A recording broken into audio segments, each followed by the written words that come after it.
Chapter 15. I remember Ma saying that years ago Maharaji had once sent a murti of Hanumanji with a few devotees and asked them to build a temple for him in Pauri. In those days, Pauri was a small town in the Garhwal hills. For whatever reasons, the temple did not get made, and after Maharaji's Mahasamadhi, the matter was almost forgotten. Except, of course, by Ma. Ma had several letters sent to devotees in Pauri to inquire about the whereabouts of the Murti. After a great deal of effort, she came to know that it was in the Kaleshwar temple, a famous Shiva temple in Pauri dating back to the 8th century. And in the summer of 1989, accompanied by a small group of people from Kenchi, the mothers went to Pauri to look for the Murti. I remember the day we reached Pauri vividly. Ma received an enchanting welcome from the gods of weather. As she stepped down from the car, the sun shone bright upon her. Even though there was a gentle shower falling on the mountains, the clear blue sky had a rainbow painted across the horizon. To complete this picture, at that very moment, we heard the sounds of chanting from a distant temple. After a day or two, we went to the Kaleshwar temple. About 5 kilometers from Pauri town, amongst thick forests, stood this temple, built in the traditional Garhwali style of architecture. Lord Shiva is the presiding deity. It is believed that Yamraj, the god of death, worshipped him here. After darshan of the temple deities, we began our search for Hanumanji. On questioning the priests there, we were told that there was a murti in a kuti near the temple in which a sadhu was living. Led by one of them, we walked to the tiny quarters. In a small, narrow room, so dark inside that a candle had to be lit, the murti was found in a corner. It was covered with dust. Rats had made a mess all around. The mothers sat on one side while we cleaned up the cave-like space. Once we finished, in that faint candlelight, we were able to see that it was a beautifully carved murti made of red stone. Ma had come to the end of a very long search. We returned from Kaleshwar with a sense of deep satisfaction. In Pauri, we were staying in a traditionally Garhwali cottage that belonged to Mr. Jhaldial. Such was the location of the little house that the small windows opened to panoramic views of Himalayan peaks, from Pancholi and Nanda Devi to Badri, Kedar and Kailash. That night, I remember, the mother slept very late, speculating about a suitable location for the temple. The very next morning, Mr. Jhaldial came over and requested Ma to accept a piece of land on his ancestral property, just above the cottage we were in, for Hanumanji. Ma said yes.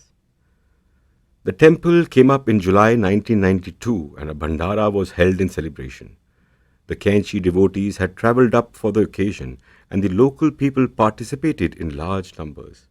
Hanumanji was brought from Kaleshwar to the new temple in a ceremonial procession with devotees walking joyfully as they sang bhajans.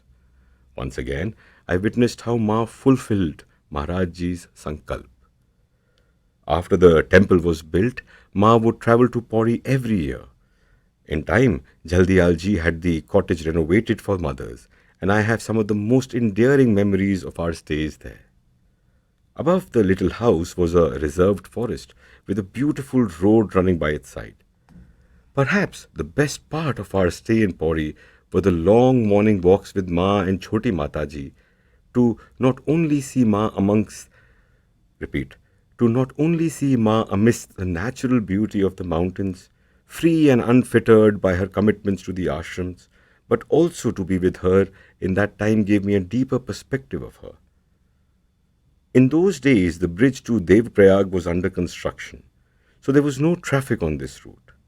Since we would be the only ones there, we soon developed a fond affinity for that road. We had our own preferred landmarks on the way, chosen parapets for the mothers to sit and enjoy the Himalayan view, rocky platforms where we would enjoy apples which I cut and served on leaves, and a large rock from which grew drooping long grass that Ma named Rishi Muni Shila. It was a delight to see the mothers so carefree. They would sometimes lie down on the green grass and blend with the nature in silence. Meanwhile, I would get some of my best opportunities to take their photographs. One morning, Ma came out alone, saying that Jivanti Mataji would not be accompanying us on the walk that day. I noticed that she was sniffling and wiping her nose. The weather had suddenly changed the previous night. It was unusually cold, and perhaps she had caught a chill.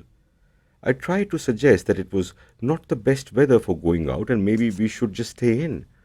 But Ma walked on silently. I had no choice but to follow her.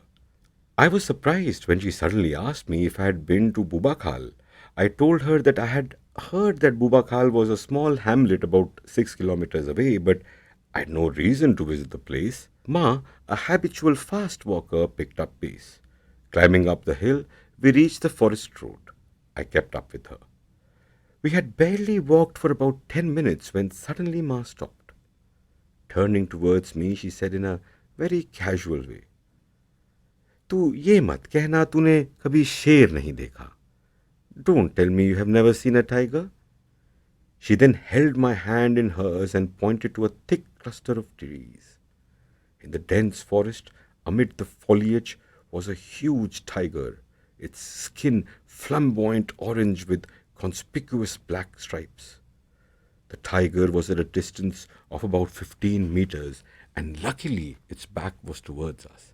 I asked Ma to return immediately, but she said, "No, the animal seems to be in an angry mood. We should walk on." I was petrified. Going ahead on a winding road with many turns and a tiger lurking in the area? It was a dangerous predicament, to say the least. We had walked on for a little distance when Ma told me to wait there. She said she would go back and take a look from the bend to check if the animal could still be seen. Before I could stop her, Ma had walked back. She was out of my sight for must have been a few seconds, but for me it felt like an eternity. She returned saying, "वो सड़क पर आ गया है. जल्दी चल. The tiger has come to the road.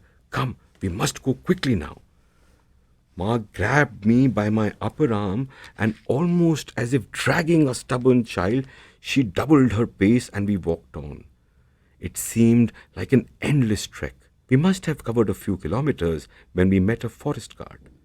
Aware of the danger, he ran up to us and warned that there was a tigress in the forest. He said that she was in a rage as her cubs had been killed the night before. He went on to say that until she avenges their death with a kill, she would not calm down, and so we should walk as fast as possible. We trudged for what seemed like a long distance till we reached a point where the road forked into two directions. There were a couple of shacks on the hillside, and a few men were working on the road. Tired out, Ma and I sat down under the shade of a tree. I asked one of the men the name of the place. They told me that it was Bubakhal. Just before we had commenced on our walk that morning, Ma had asked me if I had ever been to Bubakhal. I inquired from the men if it was possible to get some sort of conveyance to take us home. They told me that no vehicles went that way because the bridge was under construction and the road was closed. The only way, they said, was to go to Pori town and get a taxi from there. This meant a walk of another few kilometers. Ma began to express concern that Choti Mataji would worry as we were normally back much sooner on other days. With my thoughts in a quandary, I did not know what to do. Just then, I saw a white ambassador car at a distance coming towards us. I quickly stepped onto the road and waved at the car to stop. And even before I could speak, the driver, without looking at me, shook his head. He then pointed his thumb backwards to say he was not going ahead, but in the direction from which Ma and I had come. I told him we lived on that very side and asked if we could go with him. Again, with his eyes averted, he nodded in assent. I quickly helped Ma into the car and got in myself. I was overwhelmed by a tremendous sense of relief to be safely on our way home. As I sat back, a peculiar thought crossed my mind, that the driver's head from the back was exactly like Baba's. After a while, I told him that there was a small Hanuman temple ahead and we would like to get off there. He gave a strange reply saying, इनको तो मैं जानता हूँ. इनकी जन्मभूमि तो अल्मोड़ा है. I know her. Her birthplace is Almora. I was perplexed on hearing this, but there was no time to think further as we had reached the temple gate and the car stopped there. Ma told me to run down the hill and get some money to give to the driver. Walking down, I looked back with a little bit of concern and saw Ma talking to him. Then I saw that she folded her hands and bowing a little, she offered pranam to him. The driver placed his hand on her head to bless her. Then he got into the car and sped off straight ahead. Where could he go? The road was closed as there was no bridge. Ma returned to the house, but I kept a silent watch, waiting for the car to return. No car